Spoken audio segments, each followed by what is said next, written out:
انسان بھی رمضان کے مہینے کو پالے اسے چاہیے کہ وہ اس کے پورے روزے رکھے، اور اگر کوئی شخص بیمار ہو یا مسافر ہو تو دوسرے دنوں میں ان کی تعداد پوری کر لو۔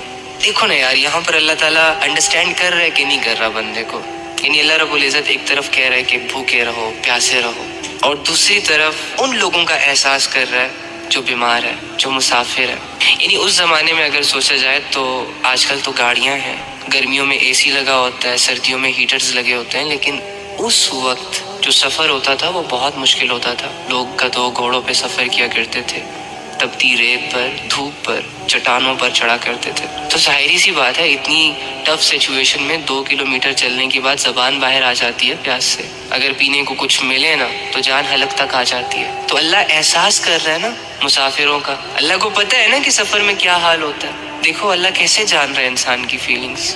تو مسافروں پر روزہ معاف کر دیا کہ اگر کوئی ضروری سفر ہے اٹس اوکے، نو پرابلم، آپ کے پاس آپشن ہے، چاہے تو آپ روزہ اسکپ کر دو، لیکن بعد میں پھر اس کی قضا بھی کرنی ہے رمضان کے بعد، جب تم ایزی ہو جاؤ، جب تم ریلیکس ہو جاؤ۔ اور بیماروں کو بھی دیکھو اللہ تعالیٰ کیسے انڈرسٹینڈ کر رہا ہے کہ بیماری میں انسان بہت کمزور ہو جاتا ہے۔ جنہوں نے بیماریاں گزاری ہیں انہیں پتا ہوگا، میڈیسن لینی پڑتی ہے، صحت کو مینٹین رکھنے کے لیے ڈائٹ لینی پڑتی ہے۔ تو اللہ تعالیٰ کر رہے ہیں نا انڈرسٹینڈ بندے کو، بندے کی سچویشنز کے مطابق۔ ہمارا رب تو جیتا جاگتا ہے، دیکھتا ہے، سنتا ہے، سمجھتا ہے، ساتھ ہے۔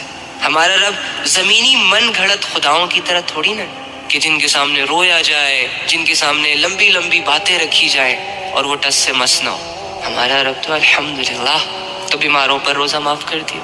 اب دیکھو نا، اس میں آپ کو اللہ کی محبت نظر نہیں آ رہی، یہ چیز فیل نہیں ہو رہی کہ اللہ انسان کو انڈرسٹینڈ کرتا ہے، انسان کو تنہا نہیں چھوڑتا، بے بسی میں اس کا ساتھ دیتا ہے، اسے برڈنائز نہیں کرتا، اس پر کوئی بوجھ نہیں ڈالتا۔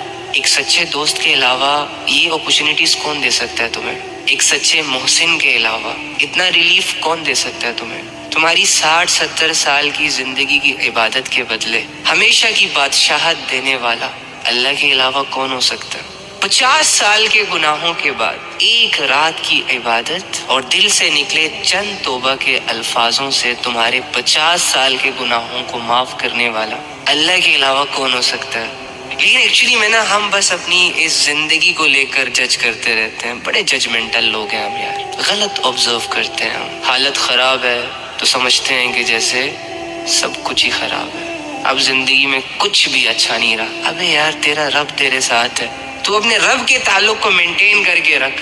دنیا اجڑتی ہے تو اجڑنے دینا، تیرا لینا دینا ہی کیا ہے اس دنیا۔ اللہ فرماتا جو انسان بھی رمضان کے مہینے کو پالے اسے چاہیے کہ وہ اس کے پورے روزے رکھے، اور اگر کوئی شخص بیمار ہو یا مسافر ہو تو دوسرے دنوں میں ان کی تعداد پوری کر لو۔